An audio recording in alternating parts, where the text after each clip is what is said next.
اور جب موسیٰ نے اپنی قوم کے لیے ہم سے پانی مانگا تو ہم نے کہا کہ اپنی لاٹھی پتھر پر مارو.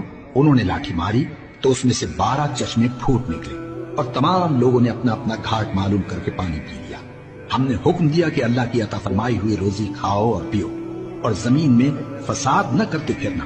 اور جب تم نے کہا کہ موسیٰ ہم سے ایک ہی کھانے پر صبر نہیں ہو سکتا تو اپنے پروردگار سے دعا کیجئے کہ ترکاری اور ککڑی اور گیہوں اور مسور اور پیاز وغیرہ جو نباتات زمین سے اگتی ہیں ہمارے لیے پیدا کر دے. انہوں نے کہا کہ عمدہ چیزیں چھوڑ کر ان کے بدلے ناقص چیزیں کیوں چاہتے ہو؟ اگر یہی چیزیں مطلوب ہیں تو کسی شہر میں جا اترو، وہاں جو مانگتے ہو مل جائے گا. اور آخر کار ذلت و رسوائی اور محتاجی و بے نوائی ان سے چمٹا دی گئی اور وہ اللہ کے غضب میں گرفتار ہو گئے.